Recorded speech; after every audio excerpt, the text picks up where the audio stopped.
Hey, good evening. Thanks for tuning in. I'm Gadi Schwartz coming to you from Los Angeles. And here are the stories we're watching tonight, starting with tens of thousands of people finally leaving the Nevada desert after heavy rain turned Burning Man into a muddy fiasco. You're still bonding through suffering. It's challenging out here. So the fact that it was rainy and muddy, it was just sort of a different kind of challenging.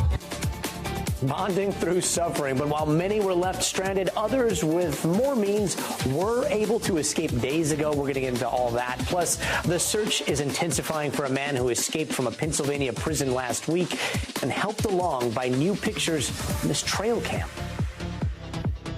Investigators quickly examined those photos, and we can confirm it is Cavalcante.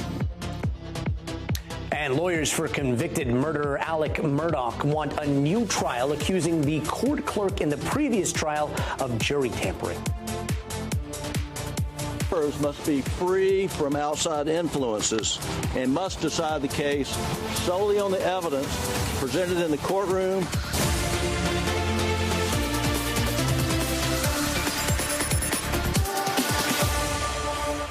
And tonight we are starting in the middle of the Nevada desert at what's left of Burning Man, that massive counterculture art and music off-the-grid festival on a dry lake bed that this year got hit with a massive rainstorm over the weekend. That rainstorm dumping 2 months worth of rain in under 2 days. So for a while, organizers ordered a virtual lockdown / shelter in place. And as you can imagine, with something like 70,000 people in a pop-up city, things got kind of chaotic, which at Burning Man is kind of the point.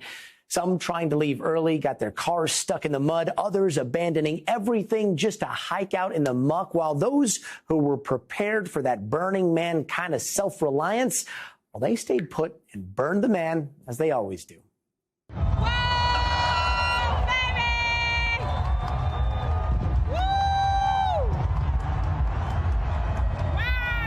There were 2 amazing burns last night. I feel sorry for people who had to leave to get in that line and then miss those burns. So yeah, we're just gonna wait until it's maybe 2 hours. All right, so finally the mud did dry up enough for what they call Exodus to start. And on any year, that is always the craziest looking traffic jam humans make anywhere on Earth. You can see it right there. This is the hours-long line out of what they call Black Rock City, a place that is usually completely devoid of human life. Antonia Hilton is following all of the latest. Antonia, it looks like you were not at Burning Man. It looks like you were somewhere a lot more neat and orderly. Can you tell us what's the latest on Exodus out there?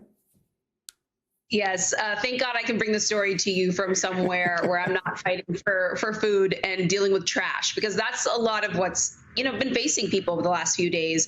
As much as people have poked fun at this story, at times the conditions have been harrowing, Gadi. I mean, the wait line to get out of what you just showed there, the bumper-to-bumper traffic, has at times been up to 9 hours. Even right now, it's at about 3.5 hours, according to organizers. And, this is a festival in which, core principles are supposed to be this idea of taking care of yourself and others and the environment. And a lot of that has gone out the window as people have tried to do what they can to get out and get to safety and to resources. And so, thankfully, the sort of crisis is starting to die down. There's one more burn tonight at 8 p.m. Pacific time. But there were a lot of people who, especially in the last 24 hours, have been, under really irritating and challenging, in a really challenging position as they tried to get through the lines you're seeing there, get back home, and at such a difficult time, right? Because this is supposed to be a festival that's sort of the end of summer, supposed to kick off in a way a new part of the year. And people, while they joke about the apocalyptic aesthetic of the whole thing, I think they weren't quite ready for all this, Gadi. Yeah, and, I'm glad you talked a little bit about trash. Trash is always a concern at Burning Man. Even on good years, it's often the next town over or 2 towns past that. But this year seems to have taken things to a whole different level, right? That's right. And it's a problem because this idea of zero waste and taking care of the space is such an important part of the philosophy of the organizers, the people who go consistently. And so for there to be trash left behind any year is a challenge. It's a criticism that comes up. But it's sort of to be expected when you see people hiking out on their own in the muddy conditions, when you hear that people are abandoning cars, abandoning belongings, leaving behind food or outfits because they're just doing their best to get out. And so, that is going to be something that we likely hear from the local communities that get frustrated, under typical conditions. And now this is anything but typical. As you mentioned, about 2 months worth of rain in just a couple days, and people at times really panicking. Take a listen to some of what we've heard from folks there on the ground. There have been people that have left things. I think a lot of people had a very fear-based reaction. We know that people abandon their camps, so it's not surprising to hear that there was trash left behind. And we're going to get some of these additional images soon, Gadi, where, this is about a 5 to 6 mile hike, right, from Black Rock City, the site of the festival where people celebrate, to the nearest paved road. And so once we see people, this traffic really clears up in the next 24 or so hours, I think we'll get a sense of what happened to the environment here. In addition to the trash that's so easy to see, I mean, there's also the question, right, of just the emissions in all that bumper-to-bumper traffic.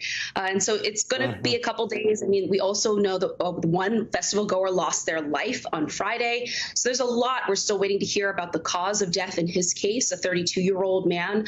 And people are going to be waiting to see these additional details to kind of get a sense of how all this happened, right? And Antonia, and then of course there are the people that are watching this and they're like, people went out in the desert. Who cares? And I get that. But Burning Man used to be this kind of weird place where billion-dollar decisions that impact all of us were often made like in this off-the-grid way by the tech elite. Musk, Zuckerberg, Bezos are all burners. I mean, the biggest reason the early CEO of Google was chosen, I believe, was because he was a burner. Any of that kind of stuff happening this year? There were definitely A-listers there. I think one of the enduring images out of this story is going to be the video of Chris Rock and Diplo riding out on some fans' vehicle there. I mean, they were some of the lucky ones who got out on these four-wheel drive vehicles because most people were stuck and unable to get out. I mean, there were stories of people trying to bike through some of this stuff. And so, earlier today, I was talking to one of our colleagues, Zinkley, and she made a joke about how celebrities are just like us and they're struggling to get out. But the truth is celebrities have probably had it a little better because, as you mentioned, we've had these tech CEOs. We have models flying in, many of them on private jets, and many of them got to safety before the rest of the burners. And so a lot of people left behind are not our favorite musicians and actors. They're regular folks who are sitting in that 3.5-hour traffic and waiting for this nightmare to be over. I don't know, Antonia. I think that if you had those goggles on, you could just stop any car and be like, look, it's me, Antonia Hilton, and you'd get a ride out of there for sure. I'll try that next year. Antonia, yeah, thanks so much. We'll see you on the playa. And in Pennsylvania, helicopters with loudspeakers have been sent out in the search of convicted murderer Danilo Cavalcante. Now, there have been a number of sightings in the last 6 days since the killer escaped prison. Just last night, Pennsylvania State Police say he was spotted in Longwood Gardens, which is just outside of Philadelphia. Cameras around the garden snapped those pictures of him, and it looks like he's got a bag and a sweater with him now. And if you listen closely here, you can hear someone talking over the helicopter's loudspeakers. Take a listen.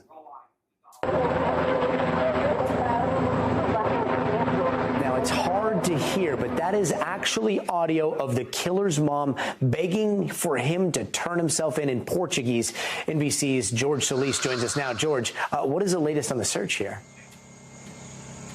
Yeah, Gadi, and that was something that police told us today. They weren't even sure they were going to keep doing. They obviously changed their mind. That echoing here throughout the perimeter. You mentioned this all started within a 2-mile radius. It is now expanded far beyond that, as far as 4 miles there with that Longwood Gardens, which is a botanical garden, really popular one just outside of Philadelphia. Meanwhile, community residents here, they are just frustrated. They are concerned. They are fatigued. This has been a major disruption to their life, as you can imagine, with all the road closures, the helicopter circling, and those messages echoing here, booming in this very remote, densely wooded area. And some people we have found are actually trying to make the most of it, as most people might when there's a number of police officers rummaging through their backyard. One woman saying she is actually doing her part to entertain these officers out there. Take a listen.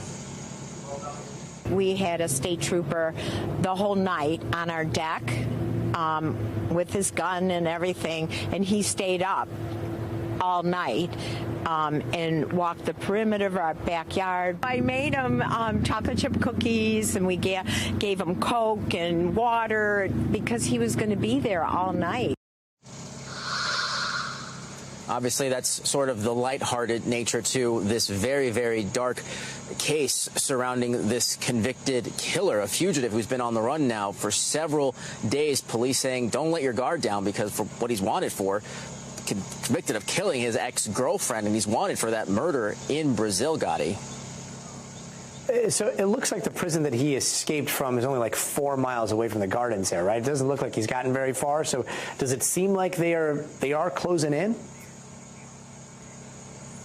Well, authorities certainly like to think so. And one thing that they are concerned about is how close he is to the Delaware state line. So they are telling us that they are working very closely with other state agencies and federal agencies should Danilo Cavalcante cross over state lines. Of course, they are hoping they can keep him contained to this 4-mile radius. Now, again, they admit they would have liked to have grabbed him here in that 2-mile radius, but this is nighttime here on the East Coast, and they are telling us that this is when he seems to be the most active. That's when those photos were taken there on that private trail camera. So they are hoping that tonight could be the night, but they are well prepared to continue this search as long as it takes, Gadi.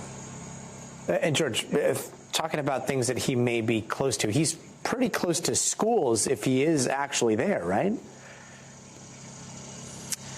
Yeah, and so 2 school districts around this new search area are closed, and obviously that might be subject to change depending on where he may be cited next. But a lot of parents are concerned that they may not be able to send their children to class. They may not be able to have any sports or extracurricular activities. Some people know that they want to try and get back to their daily routine, but it's really hard when you have this convicted killer on the loose.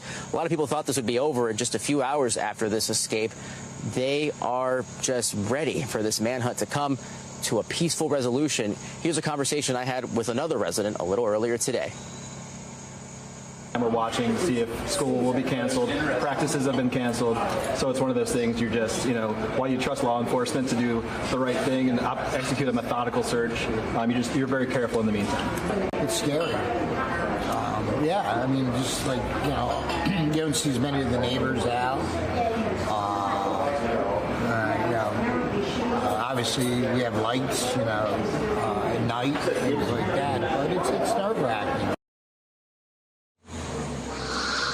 Gadi, there are more than 200 police officers here on this search, and one thing that authorities do note, state police does note, is that they have been authorized to use deadly force if Cavalcante isn't willing to surrender. Gadi? George Solis, thanks so much. And Alex Murdaugh's defense team is looking to get a new trial just 6 months after he was convicted of murdering his wife and son. Why? Well, his lawyers say they have evidence of jury tampering. Listen to this. Jurors must be free from outside influences and must decide the case solely on the evidence presented in the courtroom. When jurors receive private communications outside the confines of a public courtroom, the Sixth Amendment is violated and numerous other constitutional rights are violated. And NBC legal analyst Danny Savalas joins us now. Danny, what exactly are they talking about? Private communications? Can you tell us a little bit more about this new evidence? In Murdaugh's motion, his attorneys allege that the clerk of courts for this particular county, this courthouse, now this is someone whose job is managing the docket, handling filings, accepting payment of fines, and yes, summoning jurors for civil juries, criminal juries, and grand juries. Their job is not a participant in the trial. And if these allegations in the motion are true, they paint a very unflattering picture of the clerk of courts of this particular county. This is apparently what is indisputable, which is that she did write a book. And I have to ask the rhetorical question, who's looking for a book from the clerk of courts after a major criminal trial? She's not a party. She's not a witness. She's not a prosecutor. She's not a juror. She's not a participant. She's not a playmaker in the trial. And that alone, writing a book, lead someone to believe that maybe she thought her role was something more than just person who works in the courthouse.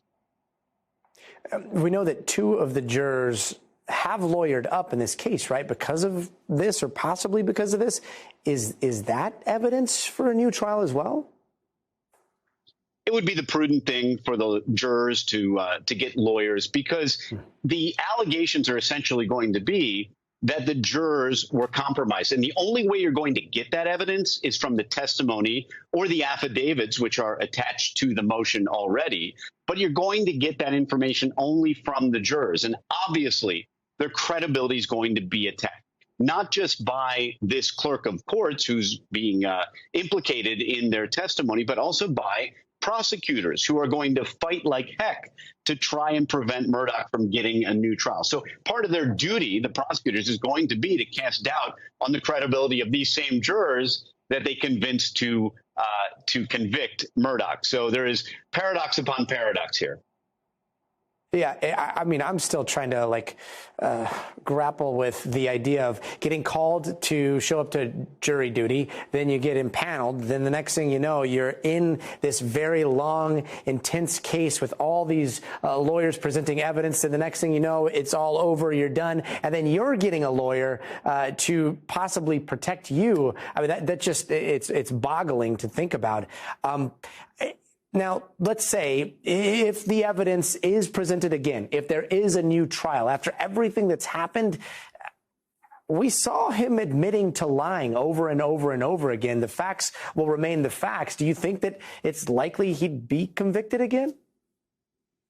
Yeah, so I think the question is, why fight so hard for a new trial if all the same damning evidence comes right back in? And I guess the answer from the defense perspective is, you try everything you possibly can. You throw everything at the wall and see what spaghetti sticks, because you never know. The odds are always against you. The numbers are never in your favor. That's why you have to try virtually anything you can think of that is a good faith effort. And a new trial means a new roll of the dice.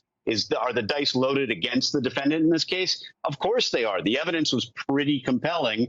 And by the way, Murdaugh, as a testifying defendant, did not do that well. And yet he would probably testify again in a second trial, because who else is going to testify about what happened that night other than Murdaugh? So, look, is a new trial a win? It may not seem that way in a case like this where the evidence appeared overwhelming.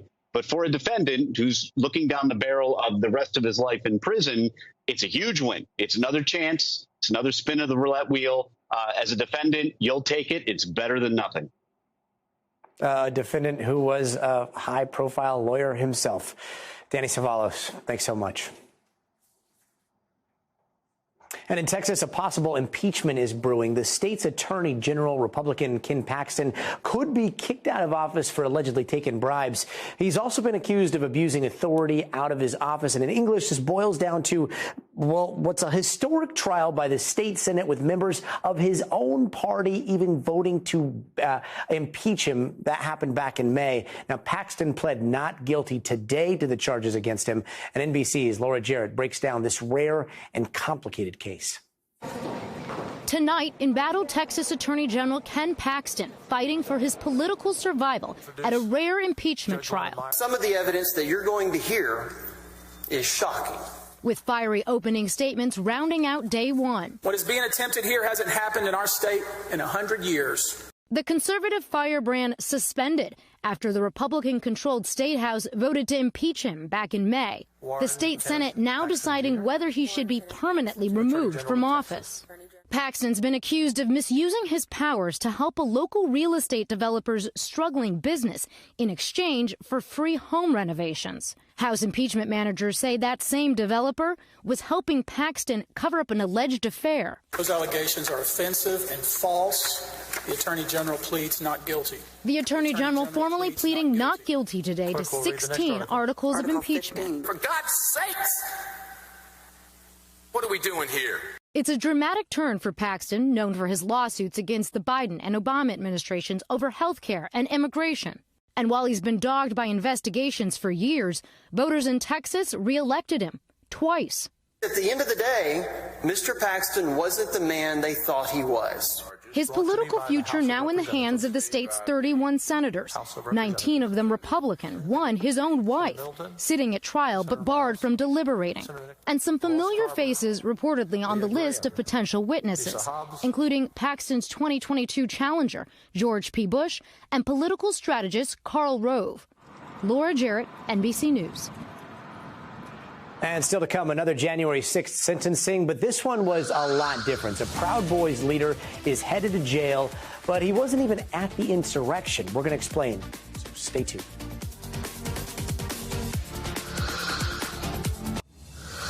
Hey there, welcome back. And here are some of the other headlines we're watching tonight. The jury's been chosen for the trial of former President Trump's advisor, Peter Navarro. He's been charged with contempt of Congress after refusing to testify or cooperate with the January 6th committee's investigation of the Capitol attack. And we are learning more about the arrest of an accused serial sexual predator in California. Police say the suspect used a similar pattern in 3 different assaults between 2010 and 2013, where he would grab the victims from behind. They say DNA helped crack the cold cases and led to his arrest in New York last week. And another major strike is looming, this time at car factories. The United Auto Workers are asking for a 46% salary increase, a 32-hour work week, and restored pensions. So far, the big 3 automakers are not budging on those demands, calling them unrealistic. The current contract expires on September 14th. And imagine you had this medical tool, this one right here, the size of a dinner plate, stuck inside you for over a year. That's what happened to one woman in New Zealand who had that left inside her stomach for 18 months after she had a C-section. And yeah, it was very, very painful. Doctors say the tool was undetected for so long because it wasn't picked up by X-rays. And a history-making match at the U.S. Open quarterfinals tonight. Francis Tiafoe and Ben Shelton are going head-to-head, marking the first time in 15 years 2 black American men play in Arthur Ashe Stadium, which is named after the first black man to win the U.S. Open, the Wimbledon, and the Australian Open. And First Lady Jill Biden has tested positive for COVID. The White House has released a statement last night saying she's going to stay at home at the family's home in Delaware while she recovers. And President Biden tested negative before returning to the White House late yesterday. He will keep testing regularly and monitor for symptoms. And Peter Alexander has the latest. Hey, Gadi, the White House says the First Lady is experiencing mild symptoms and that she'll remain at their Delaware beach house, Rehoboth Beach, Delaware, this week. The president, we're told, tested negative last night, again today, that he has no symptoms. Also today at the Medal of Honor ceremony, we did see him. He walked in wearing a mask in keeping with the CDC guidelines. He took it off to present the award. The White House today said that he's going to be masking up indoors and went around others, but he's going to take it off when distanced from people inside and outside. He and his wife, the First Lady, they were together, as we saw on camera this weekend, touring the disaster zone after Hurricane Idalia in Florida. They spent Sunday together at their home in Rehoboth Beach. All of this comes ahead of a critical foreign trip for the president. He's set to leave on Thursday for the G20 summit in India, where he'll be meeting with other world leaders. There's no indication right now that her COVID is going to affect his plans. All of it coming amid concerns of another possible rise, though, in cases this fall, with an updated vaccine expected mid-month. Gadi? And just hours ago, former Proud Boy leader Enrique Tarrio was sentenced to 22 years in prison for his role in the January 6th riot at the Capitol. That is the longest sentence yet in a January 6th case. He was found guilty of seditious conspiracy. But what makes his case stand out, he was not in D.C. on the 6th. He was actually arrested just 2 days before for something else. But prosecutors say he helped plan the riot remotely for months. And joining us now is NBC Justice correspondent Ken Delaney. Ken, thanks so much for joining us. Since Tarrio wasn't there on January 6th, can you walk us through the evidence in this case? Yeah, it's so interesting, Gadi. So Tarrio was convicted of seditious conspiracy, the most serious charge leveled at any of the riots. He and 3 other of his Proud Boy leadership. And what prosecutors said of the Proud Boys was that they were instrumental, they were integral to the violence at the Capitol, that it probably wouldn't have happened without them, because what prosecutors said is they led every major breach of the building. For example, that iconic video of Dominic Pizzola using a police shield to smash the window. Now, Tarrio wasn't there, but there was lots of evidence at the trial that he was exhorting his team from his location in Baltimore through this encrypted group chat. And then afterwards, he said something to the effect of, "Make no mistake, we did this," and sort of celebrated it. And so he was part of the conspiracy. And because he was the leader of the Proud Boys, he was considered, the most important defendant, and he got the longest sentence, Gadi. And how does this sentence stack up against other Proud Boys and January 6th defendants overall? So it's 4 years longer than what had been the longest sentence handed out to Stuart Rhodes, the leader of the Oath Keepers, another far-right group.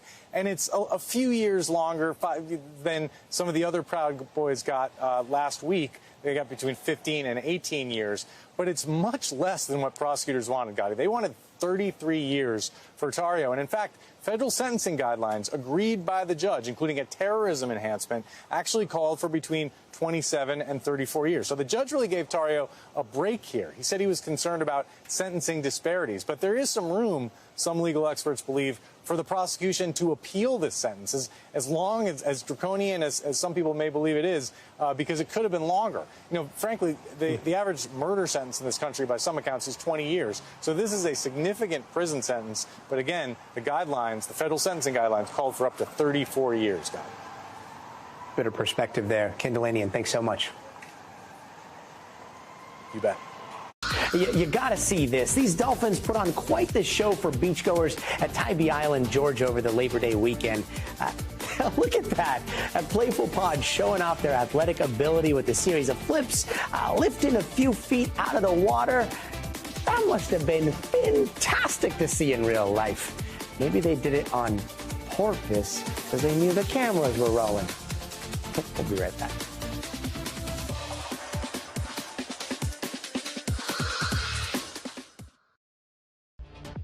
Hey, welcome back. And here are some of the stories we're watching here on the West Coast.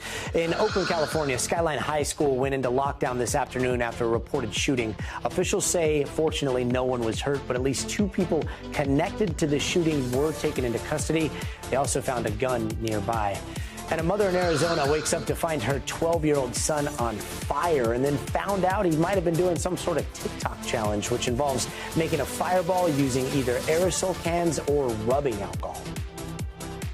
I woke up to just him screaming, and I woke up so fast that I kicked the dog gate out of my door frame, and when I saw him, he was on fire.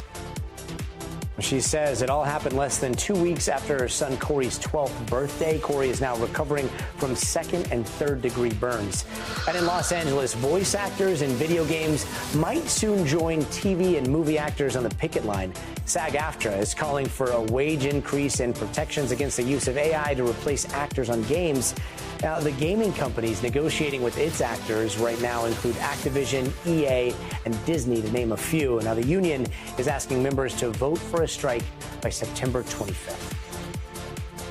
And a panel of 3 federal judges has thrown out Alabama's congressional map again. And this is because the federal court basically ruled the Republican map weakened black votes and that state lawmakers straight up defied an explicit order from the Supreme Court to create 2 majority black districts. So the court is ordering a new map to be drawn up that follows that order, but independently drawn not by Alabama's Republican-controlled legislature. NBC News correspondent Shaq Brewster has the details. And Shaq, there's been a lot of twists and a lot of turns with this map. Can you walk me through how we got here?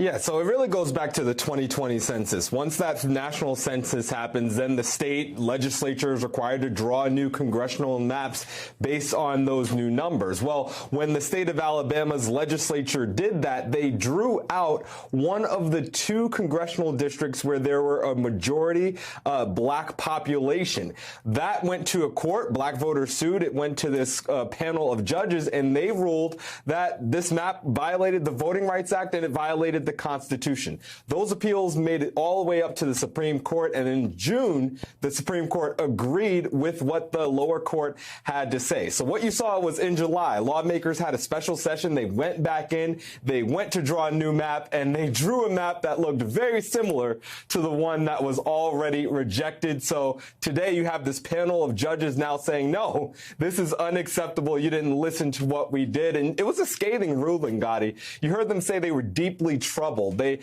really sensed like they were, or it sounded like they were expressing a lot of frustration. I want to read one of the quotes from the ruling that was released earlier today. They say the law requires the creation of an additional district that affords black Alabamians, like everyone else, a fair and reasonable opportunity to elect candidates of their choice. They say flatly the 2023 plan plainly fails to do so. So not only are they rejecting the maps, but they're saying, since you can't do this, we will hire our own experts. We'll have a special master, essentially a team of experts who will go and draw their own maps.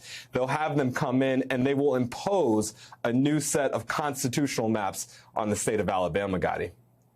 Not to get too far into the weeds, but how does that actually work? How do they select the master?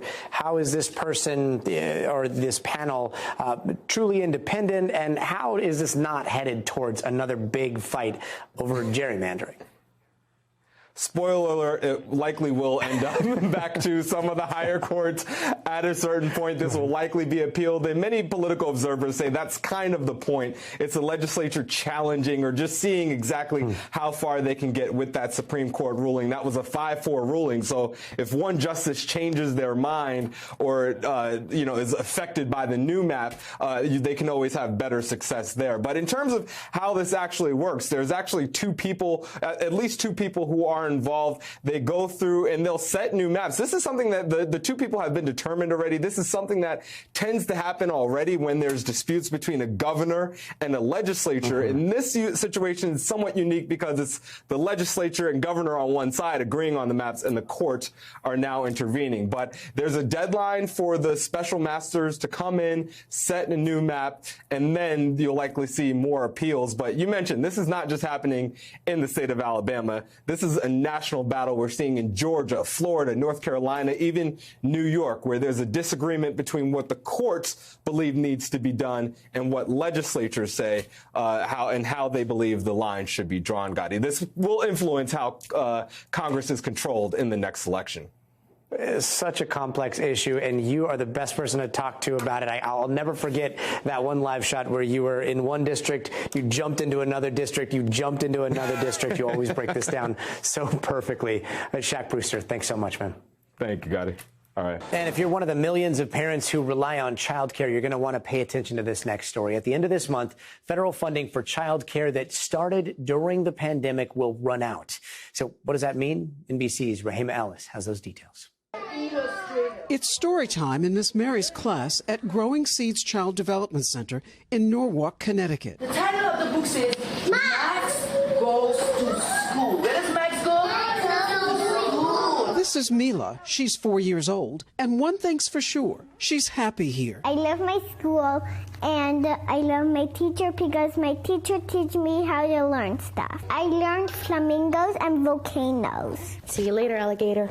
Her mom's a teacher here, too. It's kind of hard to find quality childcare. So I feel like it's important to have like a school like this, for all the children to have an opportunity to learn and basically grow. But the schools worry it may need to downsize. That's because billions of dollars in pandemic-era federal funding for childcare is set to expire at the end of the month.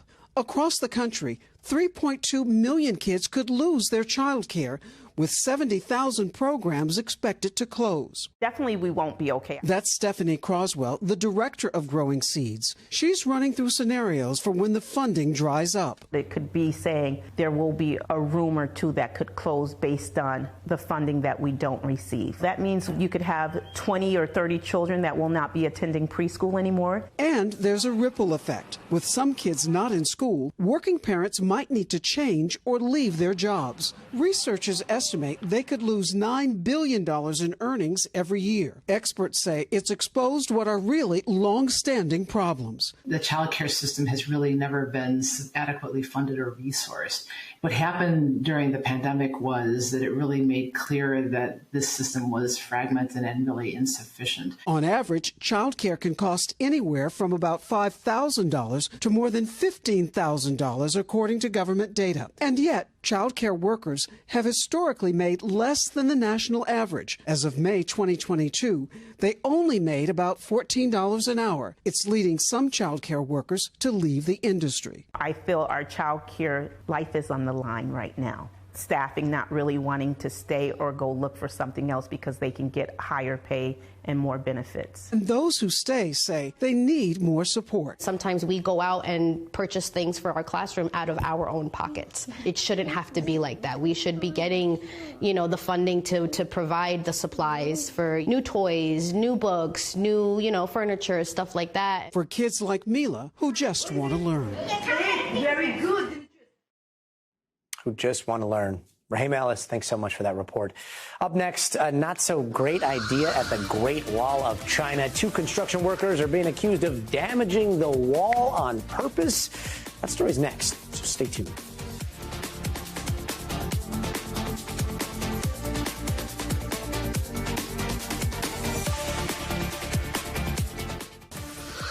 Hey there, welcome back. Let's take a look around the world in 80 seconds. Take a look at this man, Sergei Surovikin, a close associate of Yevgeny Prigozhin, who was killed in that plane crash.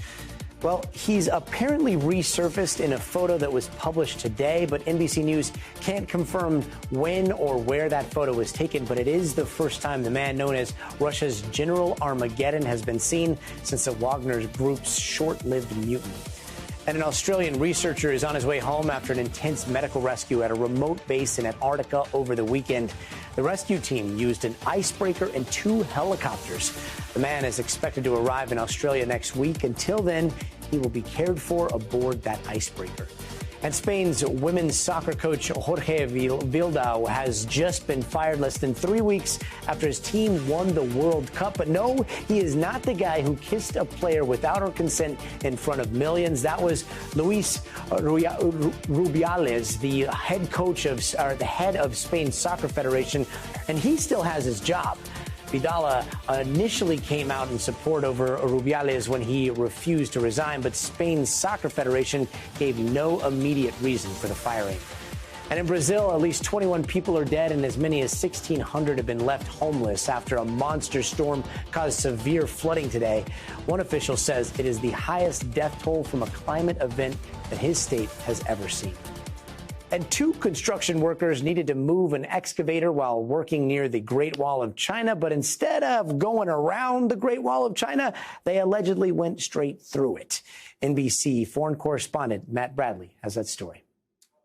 Yeah, this is a pretty wild story, and actually it happened last week. These 2 people, a 38-year-old man and a 55-year-old woman, they were charged with essentially desecrating historical relics because they really did, apparently, according to authorities, irreversible damage to the Great Wall of China. Now, what they did was they took an excavator and they widened an existing gap in a piece of the wall that was a little more than 200 miles east of Beijing. Now, we're used to seeing or thinking of the Great Wall of China as this grand, huge wall that runs through the middle of China. And yes, a lot of parts of that have that crenellated sort of castle-like look and are very well preserved. But this was a part that was a little more run down, and there's a lot of parts of the Great Wall like that. So this pair, they decided that they were going to try to create a shortcut for themselves so they could access the other side of the wall with their excavator and with their equipment. They were workers, so they decided to widen this hole. Now, that was a very serious offense. Now, all of this happened last week. They were arrested and charged, but this just goes to show the difference of perspective. For the rest of us, this is the Great Wall of China. For these 2 living in rural China, this was just something that was in the way. Matt Bradley, thanks so much. And before we go, it is time for the future of everything. And Chat GPT can help you write a speech, book a vacation, do all kinds of things for you these days, right? But can it also help with your medical issues, the good and the bad of Chat GPT MD when we come back?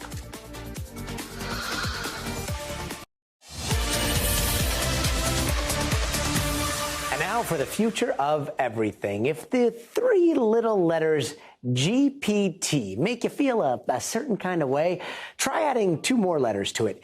MD, yeah, as in medical doctor. That's because more and more doctors around the world are finding ways to use OpenAI's large language chatbot. And when it comes to practical uses in hospitals or research settings, there's the good and then there's the not so good. So let's start with the positives. A new study from Massachusetts General Hospital just tested ChatGPT on textbook case studies, the same one that a regular old medical student would get. And they found that the chatbot had an average score of 72% when it came to making decisions on diagnoses and care. And then there's the other side of AI's reliability when it comes to diagnoses.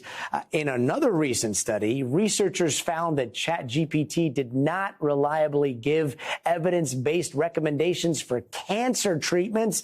In fact, a number of responses were pure hallucinations. And NBC News medical fellow Dr. Akshay Syal joins us now. Doctor, thanks so much for being with us. Let's start with the hardest, most complicated part of this. First, the hallucinations and the fake stuff being spit out. How are doctors filtering through the risks and the benefits here? Hey, Gadi. Yeah, I thought hallucinations was an interesting way to put this. They're essentially talking about, the language models putting out things that aren't actual recommendations. But, to answer your question about how are doctors filtering through this, I'll tell you, on our end, anytime we're stumped about a patient or anytime we have, we're not quite sure what's going on, we have our ways to look that up. We have, one, we can talk to our colleagues, or two, there's a medical database called UpToDate that a lot of us, can use sometimes if we're having trouble really honing in on what's going on. ChatGPT and these other language models like this, they haven't quite broken into that yet, Gadi, and I think for the reasons that you just talked about the hallucinations, about things that just quite aren't there yet. I think a lot of us are excited about this, and a lot of us really want this to work, but it's not quite there yet in terms of us having it give reliable diagnoses for patients. I don't frankly know anybody who's doing that at this moment right now, Gadi. It does seem like a weird time when you think about accountability, right? Like if you had an assistant and you asked them for something and then they gave you some information and then you found out that it wasn't correct and then you asked them where it came from and they're like, I don't know, I just made it up. Like they would get sued, right? In terms of these tools that are available for doctors, is this you get burned one time, you're not going to use it, or is this continuing to improve? Like as you look towards the future, do you think that this is something that we're going to see adopted, or do you think that we're starting to see the reason why doctors will never adopt it going forward? Historically, medicine is slow to adopt new technologies. And I'll give you an example. I still use a pager at my hospital.